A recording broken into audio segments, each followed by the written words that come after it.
I just love having relationship experts on this show because it is our most favorite topic. And I got a girl today coming out of Monterey, California, and she has got it going on. She knows what she's doing. You Google her, and the first thing you're going to see is relationship expert and love coach. And this week's guest is Kim Von Berg. And Kim specializes in healthy romantic partnerships, and her business, Thriving Loving Relationships, has been flourishing since 1997. You know, California's all about love out there. As an authority in empowered relationships, Kim is a sought after speaker, trainer, and coach who assists clients toward a life of positive communication and fulfilling relationships. Incorporating her extensive training in emotional wellness, intimacy, attachment theory, multiple healing modalities, and healthy relationship skills. She's a communication specialist with a master's degree in humanistic psychology, as well as as being certified by the International Coach Federation. And she's also trained by one of my most favorite ladies in the program called Calling in the One. She has been certified and trained by best-selling author Catherine Woodward Thomas. And in addition, she's a California credentialed teacher and certified in neuro-linguistic programming. Girl, you got enough credentials. This is going to be good. Oh, wow. I am excited to be here. Wow, thank you. I feel very honored that you've invited me to join your fabulous podcast. Oh my gosh. Thank you. I have fun with it. I love meeting all these women, having them bring all this juicy content and lessons and healing modalities and their wisdom to the listeners. But I have to keep reminding our listeners that all of the guests have gone through some kind of journey, a challenge, fallen down into a deep, dark hole and gotten back up.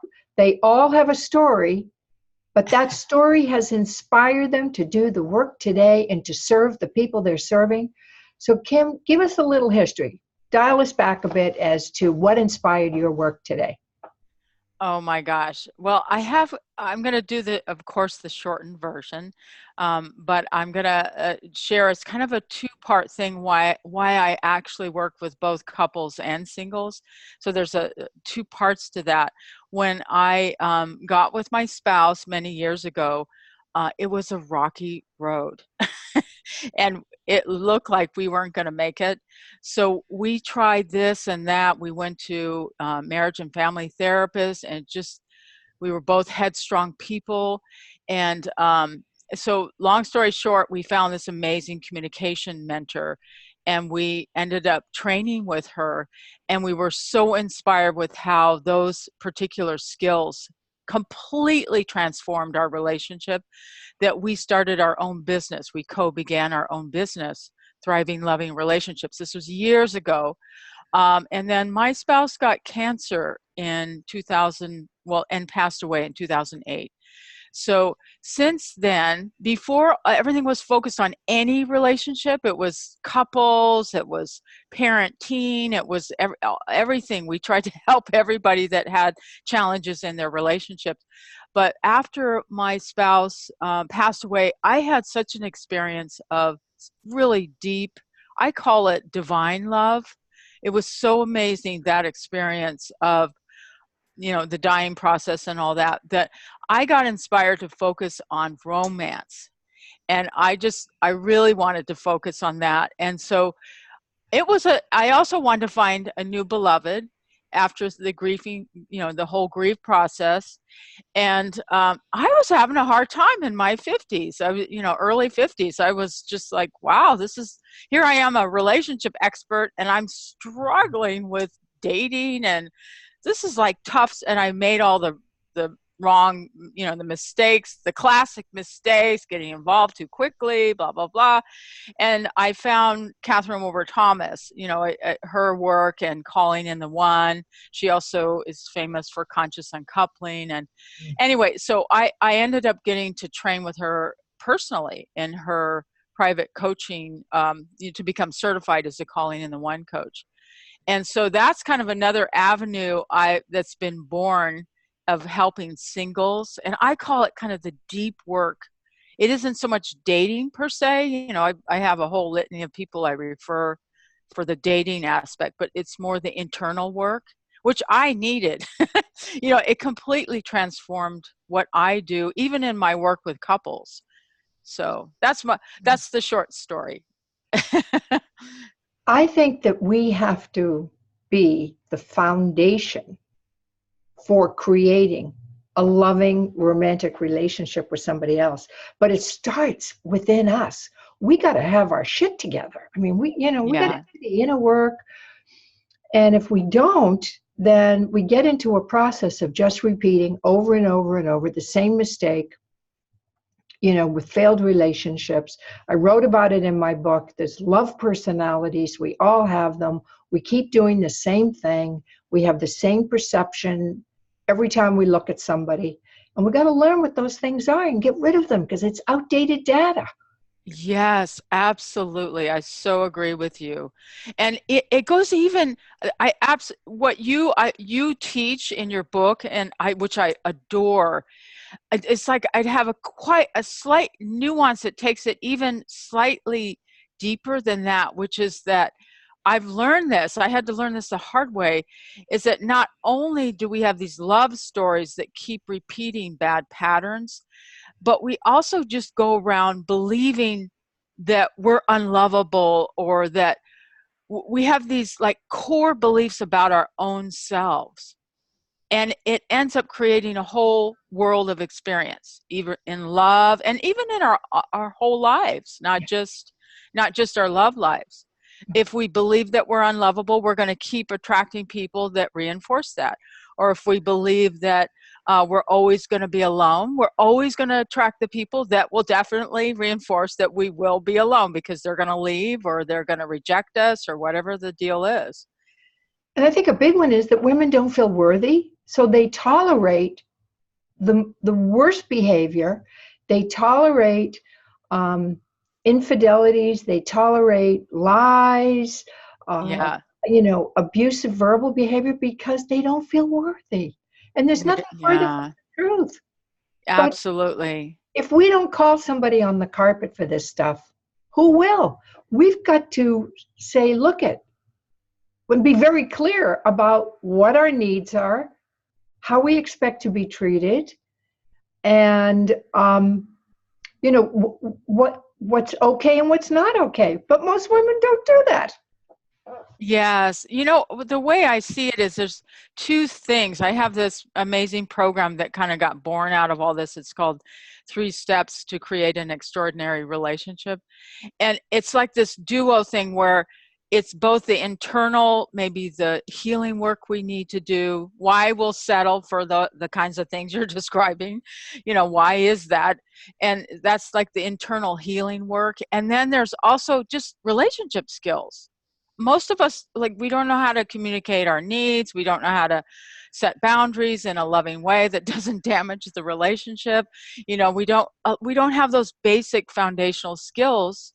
So it's a duo thing that I really embrace both. Because you can't, if you just go take a bunch of communication seminars, but you don't do your internal work, that's just sort of it's not going to work.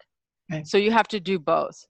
Oh, I'm a big proponent of internal work. I mean, that's really how I've transformed my life, from addiction, depression, self-condemnation to, surviving the failure of a marriage. It's really the internal work that has been the guardian angel that's kind of guided me to make the right choices and to really come back whole and strong. Yeah, you are a walking example of this. I've been watching you. You're amazing. Yeah. So if anyone wants to know that this stuff works, let's look at Mal. So it really does work. Yeah. So you mentioned several times communication. It is so important because men and women communicate differently. How do you teach them to get on the same page? I love that. Well, okay, so I'm not one of the experts that focuses on the male-female differences, which gosh, there's so many beautiful experts out there. But really, what I focus on is the essence of commonality, and that that place where there is no male-female. It's where we're one.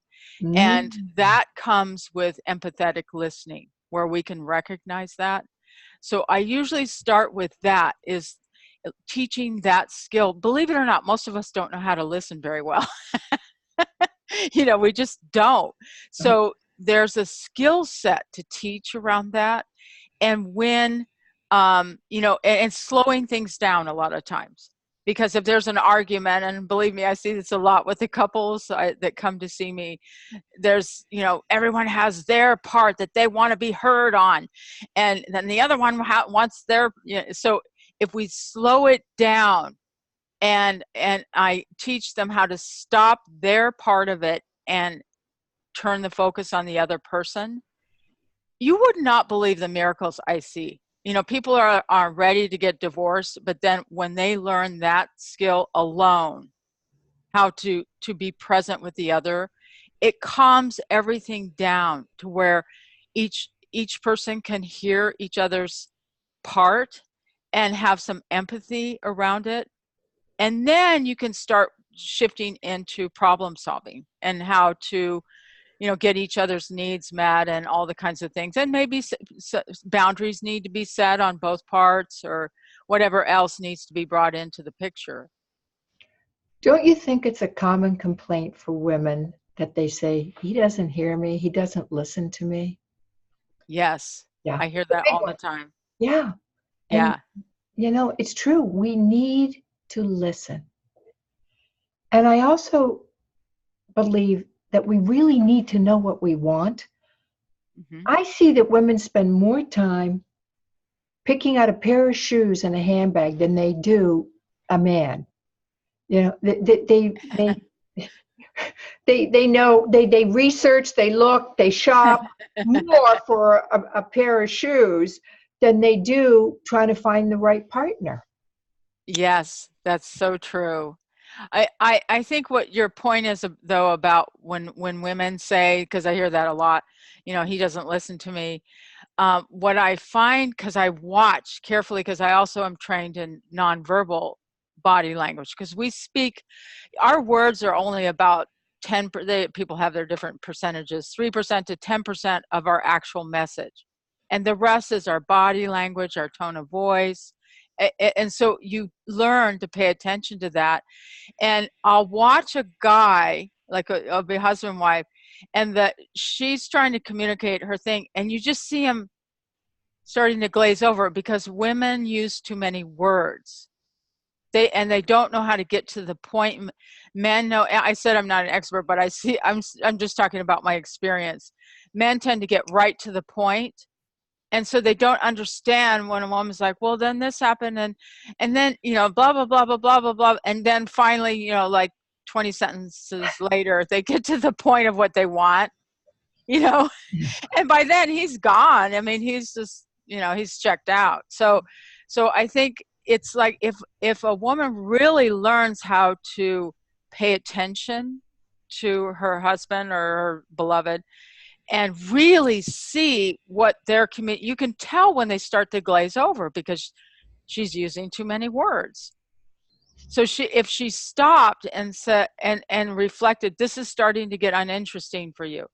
Yeah, you blah blah blah. You're talking too much. Well, so meaning, if there's a real tuning in, then there's going to start to be real communication with each other. Do you teach your clients NLP as a form of understanding one another when they are communicating? Do you get them to dabble in that, or just more empathetic listening? Yeah, I do all kind. I have like a huge tool basket, you know. So NLP, where I bring that in, is usually more kind of the how would I say, unconscious part of things. It's sort of the part that you could sometimes call hypnotherapy, but it's tapping into other parts that we're not conscious of, because we all have many parts to us. So that's where I bring in NLP. NLP has many applications, but that's how I use it, because sometimes there's a part of us that's operating that we're not conscious of. So, and then I bring in also some of the work which dovetails really well with NLP. There's a process that Catherine Wilbur Thomas teaches in her work, which is called True You Awakening. So a lot of times when people are in a fight, let's say, or they're arguing, there's usually a part coming out that's real young and wounded.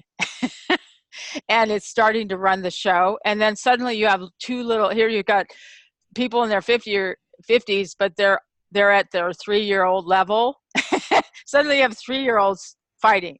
So there's no adult on board. So there's a process to help people recognize that's what's going on and bring in their adult part and sort of be there for their 3-year-old. Because in relationships, we often expect our spouse or our beloved to take care of our little 3-year-old who's having a temper tantrum or is horribly wounded about something.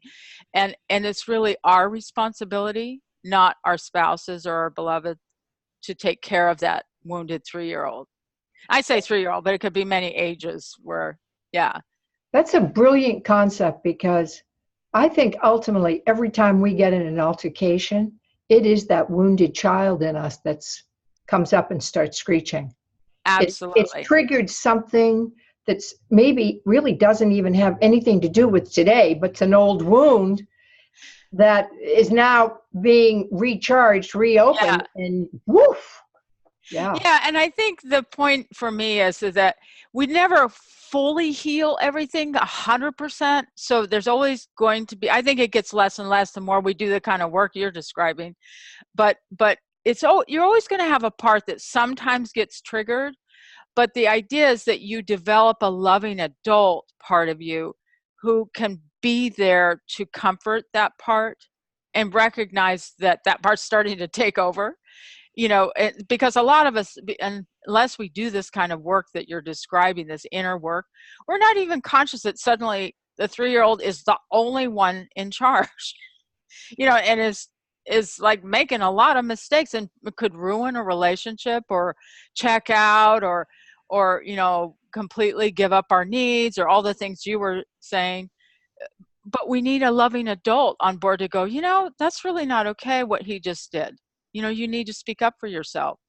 Or, wow, you're just melting on the floor in a temper tantrum. You might want to get some control. Let me come comfort you, and then we'll come back and take a timeout, and then we'll come back when I can talk, civilly. Yeah.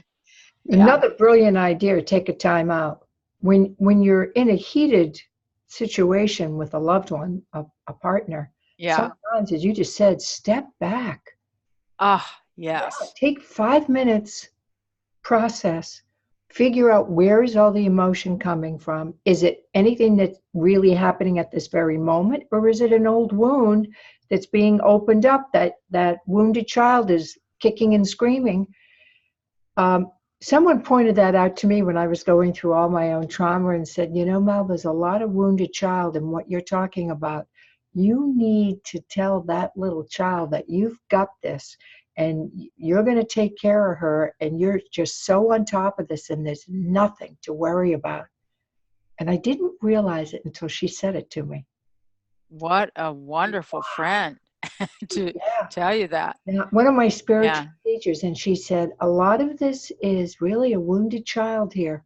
Nurture that, sit with it, hug her, reassure her that you're going to protect her, that nothing's going to happen to her. And boy, did it calm everything down. I love that. Great advice. I love that. And also a lot of times when that 3-year-old or that wounded part of us is reacting, if we can step back, like you said, a timeout or something, and go inside and really hear where she's coming from. Like, what you realize is sometimes she's operating from some false beliefs. You know, like, he said that, so that must mean he doesn't love me, or, you know, like, and it may not even be true. So that part of us needs a loving part of us that says, you know, sweetie, that's not actually true. What's really true is, yeah, he said something not that nice, but he's in his own stuff. It has nothing to do with you. Do you see what I mean? It's like bringing in, recognizing where there might be some false beliefs and letting her know what's really true. Yes. How do you get partners, a couple, let's say, or even, this even applies to singles, very clear about what they want in another person or what they want in that relationship? Because I see that most people don't know what they want. That is a great point you have there. Well, I mean, when I start working, you know, with singles, I do the Calling in the One. That's what I love doing, the Calling in the One 8-week program with. Tell And us more about that, because I don't know it in depth. I just know that Catherine Woodward Thomas created it. I'm very familiar with her conscious uncoupling. So yeah, many people are using that now. I mean, way beyond Gwyneth Paltrow. yes. The founder of Mind Valley, Vishan, he just recently consciously uncoupled from his wife and talks about the process. So I love her work. So tell me about the Calling in the One. What are some of the pointers there that the audience can use? Oh my gosh. Well, do we have an hour? No, I'm just kidding. But okay, but I'll do my best to do a synopsis. You know, so the work of probably both Calling them unconscious and coupling, but she has some basic premises that it is born from, and one of the main ones is that we are the source of what we are experiencing. So if Yes. you really, really, really embrace that, you realize that even if you've had something as horrible as what happened to you, like somebody, you know, betraying you or something, there's they could be 97% responsible for bad behavior, but we look at our 3%. Yes. So a lot of times it's embracing that, and you do it with tenderness and love. We're not saying you caused this, or, you know, it's not about blame and shame. It's about lovingly recognizing our 3% or whatever our percent is, and then seeing how we can transform that. And like you say, as far as recognizing what do we really want, so that what, and a lot of people, like you say, they don't have even a clue what a healthy relationship is. So that's something that from my 25 years of doing this, I sort of incorporate into the Calling in the One as well. And part of Calling the One is visioning, but there is a little education as far as what is a healthy relationship. You know, it's so helping people really know what that is and go for it, you know, like go for finding someone who has the capacity to create a beautiful, healthy relationship with.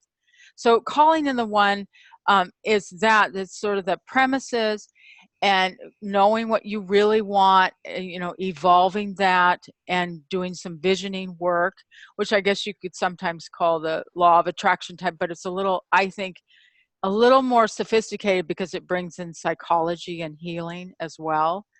Um, and then from there, it's really about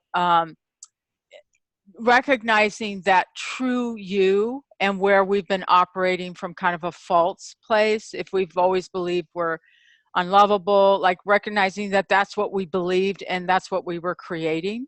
So there's a process that, by the way, she's writing a new book, but maybe I should let her do that.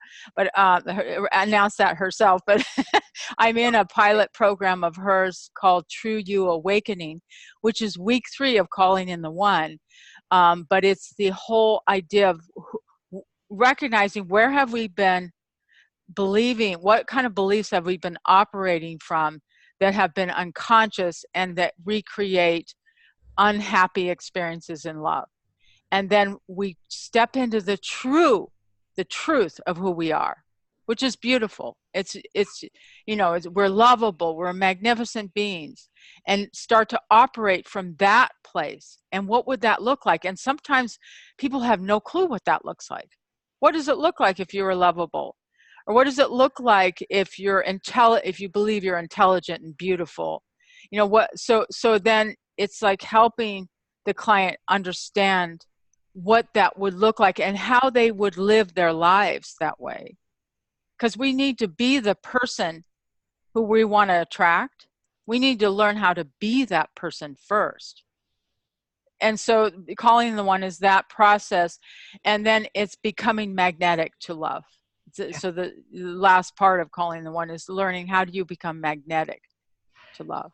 I think we mirror out that energy when we have self-love, when we feel we're worthy, when women really embrace that they're just divine beings and they are here to be loved. And when we put that energy out, that's what we get back. But again, it goes back to the inner work of clearing the crap, out.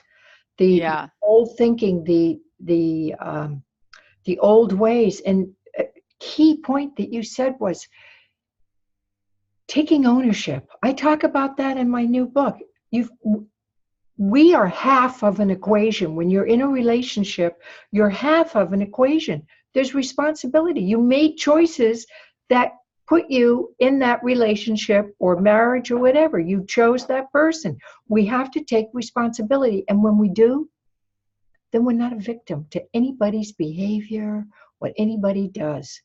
We own our part in it. That is a game changer. Oh, I love it. I could talk about stuff all day. I love it. I love it. I love it. Yes, when I started looking at your work, I went, oh my God, it's like she took calling in the one. I didn't know what it was about. But, when you get older, you get wiser. And when you get hit on the head enough, you start to pay attention. And that's really, my wisdom comes from making the biggest mistakes. Me too. Me too. Life has been my greatest teacher. And my most painful experiences are where I've had the most profound lessons. Very true. Me too. Well, I think that's true for most people. Yeah. So you have a wonderful free gift on your website for the audience. And I would love you to tell them all about it. Well, I actually have several, but we just put up one knowing I'm going to do this interview. So it's right there when you go right to thrivinglovingrelationships.com. It just pops. We have it as a pop-up, so it's like in your face. But anyway, it's a gift where you get to take a little bit of a test to because this is one of the components that is part of calling in the one, is your self-love. And it's a bit of a educational. There's a short talk, and then there's an assessment as far as where is your self-love at, and then there's points to recognize what you could actually improve upon.